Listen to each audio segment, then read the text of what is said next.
Good Thursday, everyone. Welcome to the Volquest.com mailbag podcast presented by Blue Water Climate Control. Glad to have you along with us. Plenty to get to in your questions. Plenty of good questions out there in the mailbag. We're going to dive in and give you the best answers and the most knowledgeable answers we can give you based on where things are at right now, as it's always a moving target for sure, with a new coaching staff being assembled, certainly with Josh Heupel being on board now as Tennessee's coach. Again, the podcast brought to you by our friends at Blue Water Climate Control. Check them out online at bluewaterclimatecontrol.com. You can give them a call at 865-299-2290. Don't forget that their winter-only promotion with that mini unit is ongoing. Perfect for a little small area, small space that you're trying to heat and cool. It's a great opportunity to check out this deal that they've got going right now. It will not be here for the spring and the summer. So jump on in and check them out at bluewaterclimatecontrol.com. They've got a couple of other things brewing in February that you're going to be interested in. We'll talk to you about that a little bit more in the coming weeks as well. But let's get to your questions in the Mailbag Podcast with Austin Price and Rob Lewis. And gentlemen, we will start with the first one out of the gate. Who do you think are the two main guys that Heupel's going to feature at running back? And also, do you think Heupel moves Beckwith to a tight end position like Pitts was at Florida? I don't know. I think it's way too early to tell. At the running back position, out of the new guys, I think Jalen Wright fits better than maybe even Tyon Evans and or Cody Brown, because he's a slasher, he's a speed guy.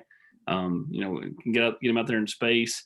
As far as current guys back, I still would lean on a guy like Jabari Small. Tyon Evans is the newcomer, but he's a JUCO guy, and maybe we'll see about D Beckwith. I can see him playing a different position in this offense. The interesting, see him being somebody that this is a good change for him. And I'm not saying he'll stay at running back, but an athlete like that, I think I can find a way to get the ball in his hands somehow. What's interesting about this offense, because everybody talks about the points scored and the feeling that they throw it 65 or 70 times a game or something like that. They've averaged about 2,000 yards rushing in this offense under Josh Heupel. So, Rob, it's not just a situation where they throw it and spread it all the time. They do want to run out of the spread, and the run game, they're more balanced than you would think that they would be when you think of what this offense and kind of the perception of this offense. Yeah, I mean, even though I guess he's kind of a branch off the Leach tree, but no, I mean, they do not throw it all the time. Just like you said, I looked those numbers up today too, and the run game is part of it, and getting it done with formations, with motions, kind of sleight of hand. I think and he went out of his way to mention that today, that he wanted to be balanced. It wasn't a sling it all over the yard type of offense, and I think that's a good thing, because I don't know that you can win in the SEC without having a physical ground game being part of the equation. All right, let's go to the question number 2 out of the gate. AP, what does Ty Simpson think about Josh Heupel?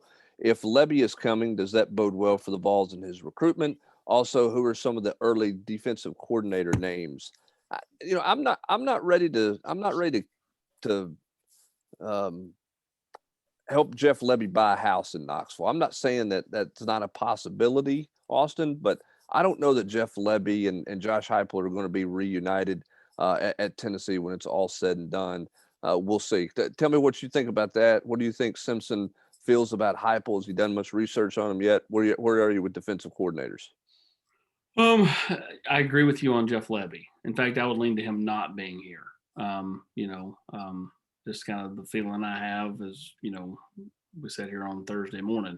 Where does he turn from there? We'll see. I don't know. I think Ty Simpson had a very productive talk. We'll have a story up later today, on Ty and his first conversation with Josh Heupel. Really liked, what he heard, but that's expected. I mean, Ty likes to throw the ball. So, they're going to, it's going to appeal to him. So, we'll see where things develop from here, but it's pretty clear that, he's at least slowing things down, for now. We'll see, how quickly he speeds things back up, and we'll see how quickly, this whole thing gets going as far as the relationship building between he and Josh Heupel. As far as defensive coordinators, I don't know, man. I mean, unless he can talk Kevin Steele into staying, and I think that's a long shot at best, I don't know where he'll go. I mean, do you think he would want to talk Steele into staying? Is bringing Randy Shannon not an option, or is Shannon got a shot to get the heads out there? They hate really? him. Yeah. That was a forced hire on Josh Heupel that he did not. Just a marriage that never worked. Forced by the guy who just hired him here. I do believe so. Yes. It's an interesting dynamic to that relationship. Yeah, I mean, I don't know that I would use the word hate, but I don't think there was good chemistry there, and because of that, That's fair. That's fair. Yeah, Maybe hate's not the right word. Randy Shannon's not going to be on the staff is the bottom line. As for Kevin Steele, I just think Kevin, it would be hard for Kevin to stay. I think that would be, and they don't know each other, so that would be a difficult dynamic. And Kevin Steele certainly had interest in being the head coach here, and he doesn't know anybody here. The two people that he agreed to come and work for are no longer here, and Philip Fulmer and Jeremy Pruitt. So Kevin's got opportunities, I'm sure, in the NFL. Some other things out there, and he's got a big check from Auburn and could have a big check from Tennessee as well. So I don't think the financial part of it is. I'm just not sure he would see that it would be a good fit, good chemistry marriage situation with Josh Heupel. But we'll see. I mean, you never say never. Does he walk away? If he walks away, he leaves $900,000 on the table, right? Unless Tennessee parts ways with him. Well, that's what I was going to say. I mean, could it be like kind of a game of chicken? Like, what are you going to do? What are you going to do? Like, if you fire me and owe me $900,000, or I'm going to stick around, kind of like George Costanza when he locked himself in the office and crawling through the air vent. I think what happened at Auburn is he probably went in and told, I'm gonna butcher his last name, so I'm just gonna call him Coach Brian. The new hire from Boise State. I just think he went in and said, "Hey, we need to go our separate we need to go our separate ways, because this is not a good, this is not going to be, this could be awkward, basically." And so that's how he ended up getting his Auburn money. And if you're him, I mean, he's going to go back and say, "Hey, I signed a deal, and people that signed a deal aren't even here anymore." We'll see what kind of deal that they work out, or what they get done moving forward. Kevin Steele's been good all the way through this. He'll be in the office. They had a conversation, I think, on late Wednesday afternoon. We'll see if they have follow-up conversation from there. I don't know about other DC names. I think that's going to be interesting to see, what names float out there. Who does he know? Who does he have a relationship with? And who advises him or helps him to find some names? You know what I mean? Is there a decent, coordinator at a non-Power 5 place that's ready? Is there an assistant he knows somewhere? It's not going to be Barry Odom. It's not going to be Randy Shannon. I don't believe it's going to be Kevin Steele. Where it goes from there, I don't have any idea at this point. I don't know that he'll be in a big hurry for that hire. I know the players want to know, but Austin, they're all in class, so that's settled down from a leaving, transferring standpoint right now. And I just don't think he wants to rush, the defensive coordinator hire, because it's too important and too vital for his success at Tennessee. The most important things he can do is hire a really quality defensive coordinator, and then hire a set of recruiters, guys that have been able to recruit in this league and do it at a high level. To me, that if Josh Heupel is going to have success, those are the two biggest things he's got to get done. All right, on to the next one. Hoops we go. Is Fulkerson dealing with injuries? To me, it seems like he's not getting or trying to get good position on the low block, which has nothing to do with injuries. What's going on with Fulkerson? It's the $1 million question with this team, Rob, or one of the $1 million questions. I mean, I don't think that he's 100% healthy, but I don't think he's going through anything that's debilitating. Rick's mentioned that, he's got kind of a little nagging back thing. His right thumb, which is his non-shooting hand, is got, some kind of deal there. But any coach doesn't go after guys as hard as he has gone after Fulke recently if they're dealing with injuries. I mean, he's back in the past, I can remember Robert Hubbs struggling and Rick being quick to point out that he was injured at times, and then at times when Hubbs struggled, Rick just unloaded with both barrels on him. And like Saturday night, Vescovi was not very good. Rick was asked about him after the game, and he was real quick to point out that he was just proud of the way he tried to gut through that hip injury. So I don't know that Fulke's 100%, but I also don't think he's playing through anything serious. He's not getting it done right now. I mean, the last two games, he's not even taking a shot in the first half, which is crazy. Yeah, just not been a factor for sure. All right, back to football. Are there any names we're targeting in the portal now that you have a head coach? Is Aubrey Solomon staying? Will the new staff use the remaining scholarships in this class mainly on grad transfers or transfers in general? All right, Austin, let's go. going to use the remaining scholarships in his class on transfers. I don't see him signing anybody of note next Wednesday. Do you? Yeah, and he talked about that a little bit, like as far as like, wait until after spring and see what materializes there. Unless he's got some, high school prospect that they were going to get in the second signing period at UCF and he wants to bring him with him. Yeah, I think it behooves them to wait until after spring, which I think you'll see an influx of kids go into the portal after spring practice. Might be even some here that go into the portal, but I think there'll be a lot of kids that do that. So, yeah, I mean, as far as names, no, I mean, the guy's been on the job, 12 hours. So, I mean, Come on, AP. he's a staff of one, he really is. I mean, like, the other guys that are currently on staff are getting let go. So, I mean, like he does not have any staff members here with him. So, he spent most of, Wednesday calling recruits Wednesday night, spent some time with Kevin Steele. I don't think he is, doing a whole lot of, looking at the JUCO ranks and those type of things. So what do we think the salary pool is looking like? Is it going to be what Jeremy had to work with? Do you guys think? And are they going to essentially? Yeah, I agree. It better be. And they're on top of paying the rate they were, they're also going to, I guess they're going to pay Chaney's 1.6. They're going to pay Ansley's 1. Well, Ansley will be mitigated because he's taking a job with the NFL. He's going to end up in the NFL. I don't know, but probably not at $1 million bucks. No, probably not. But there'll be some mitigation there on that one. And I'd say Jim might be happy to go sit at the cabin on the Wind River for a year and take his 1.6. Yeah. I mean, I think he's absolutely not going to do anything, there and just take his money for sure. But yeah, I mean, that's minimal, right? Yeah, they're going to have to pay some of that. They're going to have to pay some buyouts on some guys. But you knew that to begin with, and look, Danny White's on record saying that he told his head coaches in all sports, "We're going to give you all the resources you need to go chase a championship or win a championship." So I don't see that salary pool dropping. And again, if they were really swinging for $6-7 million at guys out there like James Franklin and Austin. I think there were other Power 5 guys that may have gotten phone calls that will never confirm it publicly on the record. Some big name guys out there, and I think they were talking pretty large sums of money with them. So I don't know where the money tree has been found at Tennessee. I was getting ready to say it's apparently somewhere. There's some boosters that have decided that they're really interested. Yeah, I haven't heard anything about Aubrey Solomon. I don't expect him back. Do you, Austin? I don't know. I mean, I've not heard that he's gone, so I think there's a possibility that he's back. I mean, I've not honestly looked to see if he's in the student director or anything like that. But I mean, again, that thing was so screwed up last week that you had guys like Darnell who never went to the portal, never left, and yet he was gone from the student directory for a couple of days. All right, onward to the next question. In your opinion, why did all these guys leave our program without giving the new coach a chance? I don't like that guys can just leave like that. Seems like there's no accountability in college football anymore, and it will end up just feeding the rich. For example, 3 Tennessee players are going to Oklahoma.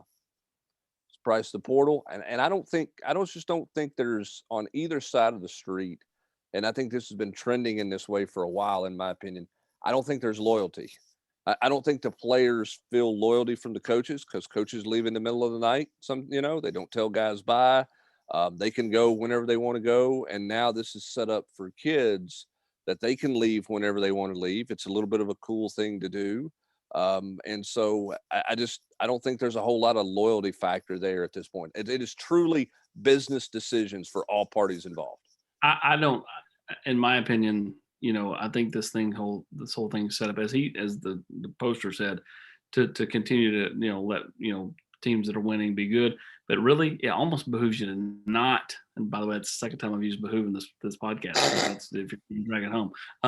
But it does, I think give, merit to, not making a change. Cause I think if you make a change at head coach, you're going to see schools come in and just pillage rosters, and especially ones where like they have a cloud over it like Tennessee does. So, I mean, I understand. I've seen the whole, that's fishy. All 3 guys go to Oklahoma. Yeah, I can't disagree with that. But hey Hubbard, I'm glad that you didn't want to bet me before the podcast that AP would use more behooves than crazy movie references. It's still early in the podcast. We're not done yet. All right, on to the next one. Seems like boosters were mentioned less in the less in this search than in previous searches? Were they less involved? Was it more hushed like the entire search was? Safe to assume Simpson was one of the first calls he made. We've already addressed the Simpson stuff. Yeah, I mean, I think while, you know, you say Josh Heupel is a staff of one, I think Danny White was a staff of one in this coaching search, but based on everybody that you talk to and everything and trying to figure it out there, it was Danny White. I don't think anybody else knew a whole lot was going on until he was ready to tell them who the coach was. Yep, that's exactly right. I think, you know, that your major boosters in play here weren't having a daily dialogue or getting, you know, filled in every, you know, so often. This was Danny White and then the two guys he brought with him from UCF, you know, hitting the Sky Miles down to Atlanta and riding the Black Navigator around. Yeah, that was it. That was their lone trip on a Monday, right? Rolling to Atlanta to do a day's worth of work. They did a lot of, you know, Zoom calls and phone calls otherwise, but that was their one day out of the office where they spent most of the day in Atlanta. All right. Good question here. Just after some time has passed, what are your thoughts on this hire? And with the right staff, could this be a good fit for Tennessee? What's, you know, you've got a little bit of a get away from all the immediacy reaction of it. What, as you talk to more people looking at things, what are your thoughts on Josh Heupel? Rob, we'll start with you.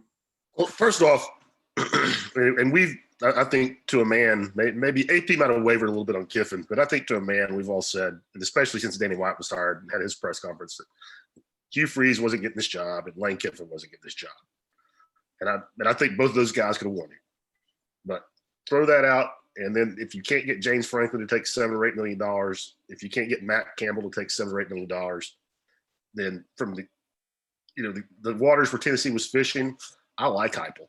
I like the fact that he's, you know, had a top 10 scoring offense in points and yardage all of his 3 years. Yeah, that was at Central Florida. But, you know, I think that speaks for itself. He's been a winner. Some people say, yeah, well, you know, they've gone down. They've won less every year since he's been there. I mean, he had 10 guys opt out this year. It was a weird year. I like the fact that he's been in the SEC at Missouri. He knows what it's like on the ground in this league. I like the fact that he came up and cut his teeth in a Power 5 program that competed for national championships at Oklahoma. Spent over a decade there as a player and as an assistant coach. And I like the fact that he's an offensive guy. I mean, he's part of this new age of offense. And I don't know if we can call him an innovator, but I mean, he's on board with all the high flying stuff that we're seeing now. I mean, is it hiring Nick Saban for Alabama in 2007? No, it's not. But, you know, given the landscape here in Knoxville, the NCAA investigation, where the program's at, how tough the job looks from the outside when you look at the schedule every year, I mean, I'm pretty okay with the Heupel hire. Austin? I think it could be good. I think he's got to prove that he can be a better recruiter. I mean, you talk to too many people that say, you know, he's not dynamic in that world. Can he change?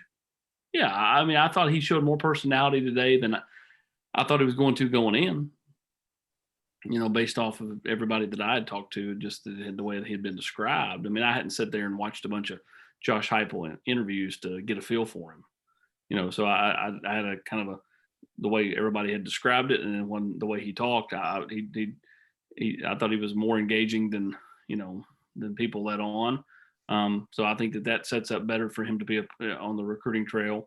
And just how much does he buy into it? And again, I go back to, you know, his hires, you know, who does he get to recruit? And then who does he get to be his DC?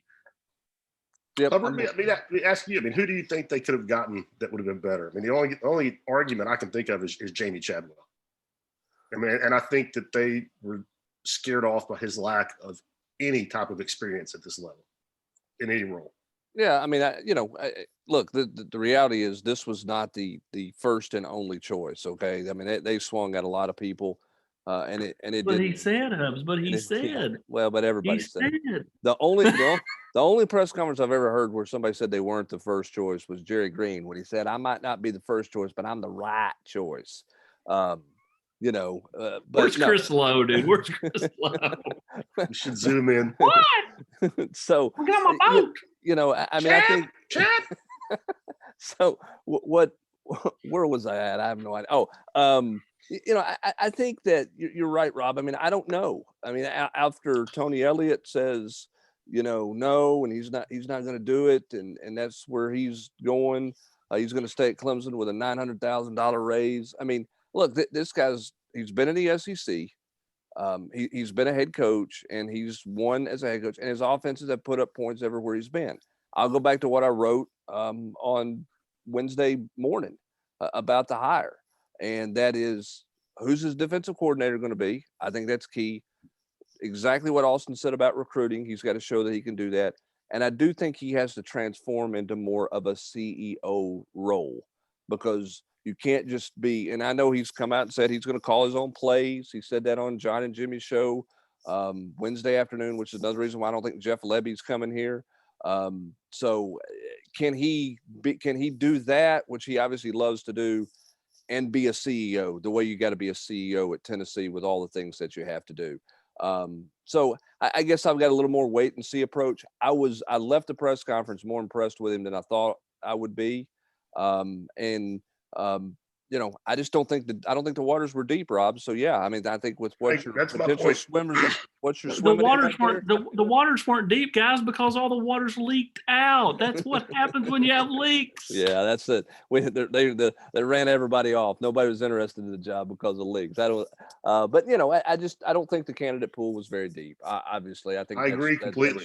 That's showing up for sure. And I don't mean that as a knock on Josh Heupel. I just think that's the reality of where this Tennessee job was at this point. All right, moving on here.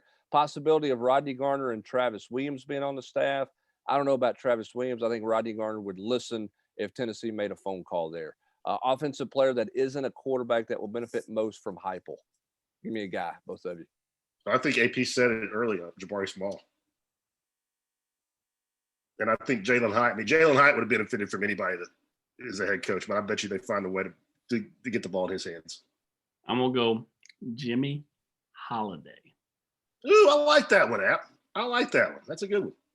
I'm going to go, if he buys in, I'm going to go Malachi Wideman, because of what Heupel said today about you got to cater to what your kids can do, and put them in the best positions to win. And I think that that probably didn't happen enough with Malachi his freshman year. I think he's a weapon that they will certainly like, provided that Malachi Wideman buys in. Not shocking that all three of us picked offensive guys, because that makes the most sense, and that was the question. So we did pick offensive guys because that's what he asked us to do. Any rumblings that UCF players following Heupel to Tennessee? Heupel made it clear today that he would not do that and did not welcome that. Did not think that was the right thing to do. Austin, you brought up this question in the press conferences, and Aaron Hayden represented his interview on 104.5. But how best should this coaching staff and AD involve former players in the program to instill the culture that was there previously? I think it's massive. I think it's huge. How do you do it? It's hard right now during COVID, because it's not like you can have some big get together. But I think in a perfect world, once COVID gets past, I think you got to do some type of get together where you get together with a bunch of former guys and, make them, feel extremely welcome. I think it starts by reaching out to all the right guys. You reach out to Al Wilson, you reach out to Fred White. Fred White's a guy that's a glue guy from that 98 group. You reach out to Joey Kent, you reach out to Aaron Hayden. But I think that will be done. Aaron Hayden will be somebody that Tennessee's going to reach out to. But I think you got to reach out to guys like Ramon Foster and Jason Swain, because they're sitting there on the radio every day and they have such big followings. Like I think that, getting all of those guys on the same page goes a long way to kind of fixing some things in that regard. And I feel confident. I mean, I think Heupel, as a former player himself at a big time program that, where guys have a lot of pride in the program, where it really means a lot. I mean, I think he gets that like down to his bones. Yeah, and that obviously that situation in Oklahoma is difficult because he got fired there, and I think that's been strained. So I think that he probably is further cognizant of having people and players feel comfortable coming back, because I don't know that he's going to any Oklahoma reunions anytime soon. So I think that's something that he is mindful of, and we'll be aware of it, and we'll focus on that as Austin asked him about it today or on Wednesday, whatever day it was, in the press conference. You think he'll try to get them to still play that series? Oklahoma? I wonder. But before we move on from the player top, I bet he doesn't make him call and make an appointment. No, probably doesn't have to call and make an appointment and get a name tag to come in, as we've seen with some people in the past. All right. Get that to scholarship. Scholarships are the most important thing, but it's really about what you do with them, not just having them. I think limiting to a one-year bowl ban is more important than a few extra scholarships. If you think any top players might pass on us with a long bowl ban, thoughts? I agree with this. 2-year ban might not do a ton, but 3 years would really limit the type of kids we can get here. Just a thought.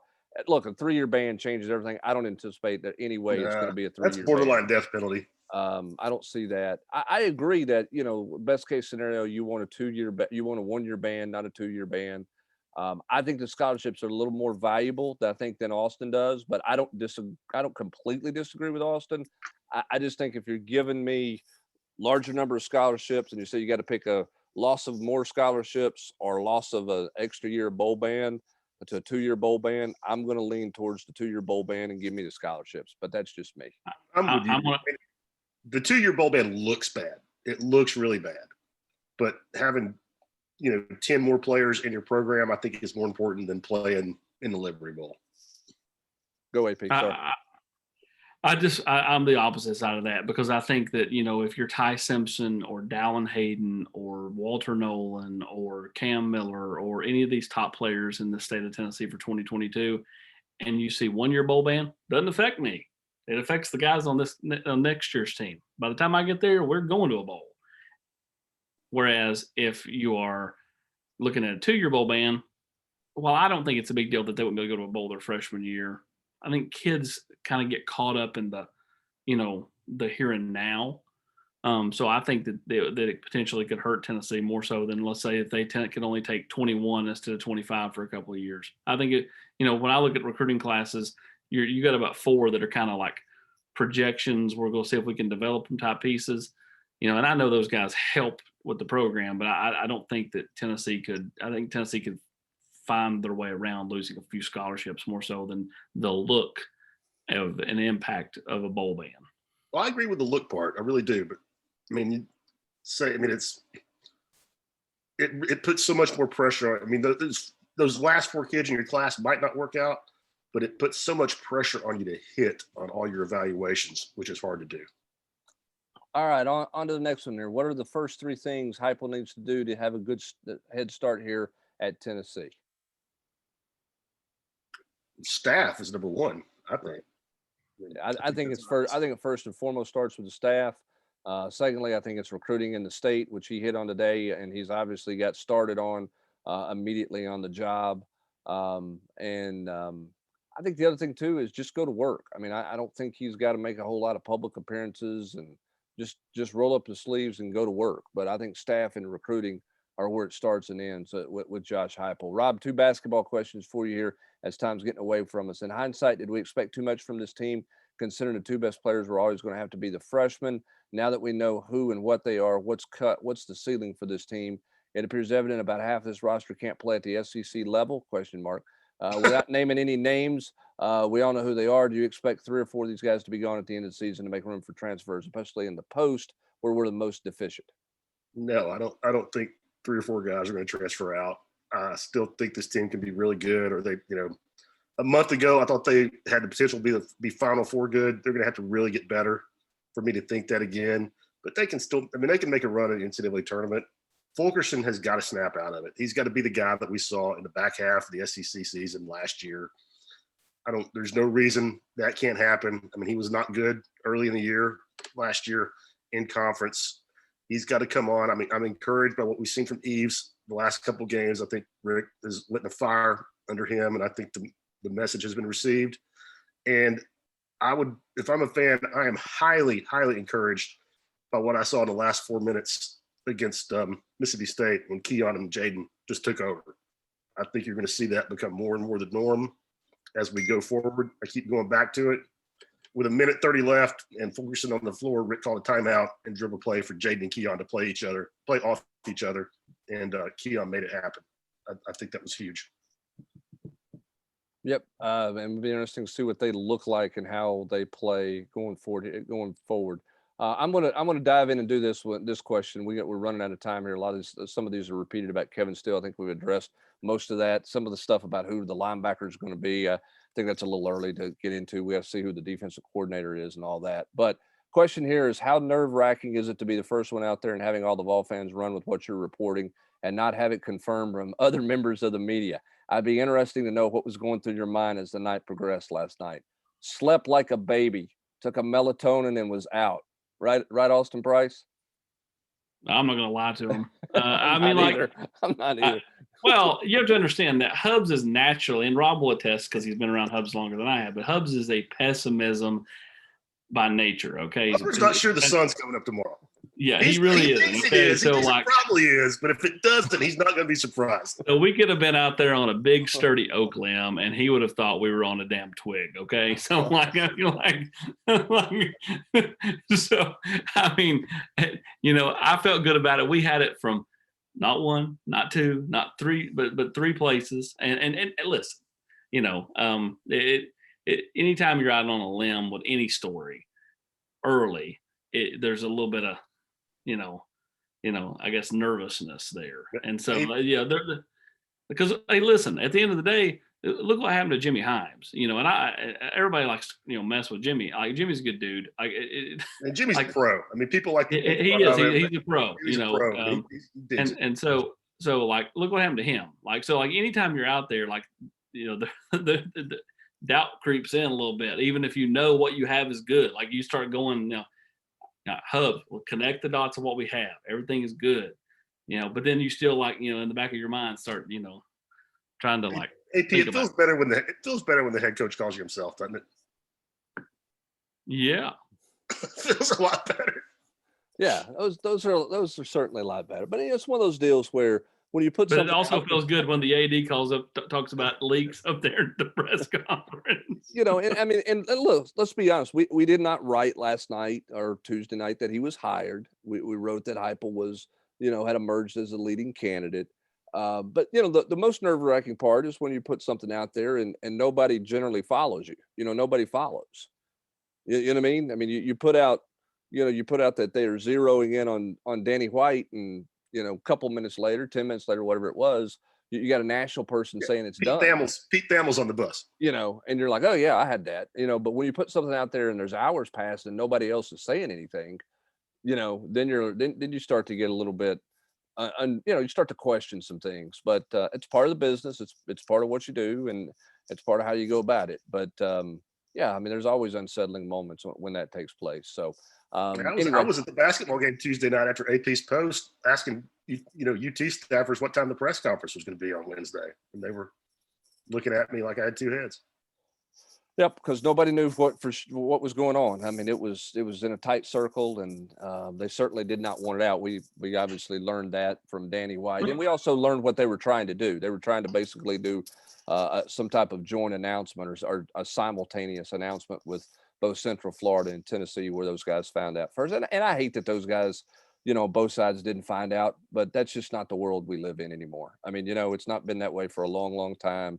Guys are going to hear it on social media first, and there's not anything else you can do about it because of the way, the sport is covered and the way college athletics are covered. So anyway, some of the other questions in here, we'll continue to dig on that stuff, and we'll continue to see what this staff looks like. I think that I think you'll have a much more clearer picture by the time that, everybody listens to this in the morning, because obviously we're taping this at, past midnight, so here in a few hours. So by the middle of the morning, I think you're gonna have a clearer picture on at least some of the guys that I think he'll be bringing with him. Yeah, and I would think the focus with that it would be some offensive guys, as you mentioned, the offensive line coach and some other things like that would make the most sense. Because I don't know how many defensive hires he would make before having a defensive coordinator in place, but I think he will move quickly on some staff guys because he needs help to get this, with the current roster, certainly in recruiting, and wants to get this thing off the ground and get going. So we'll continue to track all that for you. We'll give you the latest that we have on that. We'll continue to cover basketball. And again, we'll have plenty of stories in the coming days, starting on Thursday about the class of 22 in state, some of their reaction to the phone calls and messages that they've received from Josh Heupel. That's going to do it for this edition of the Blue Water Climate Control Volquest.com mailbag podcast. For Rob Lewis and Austin Price, I'm Brent Hubbs. Thanks for joining us. Have a great rest of your Thursday, everybody.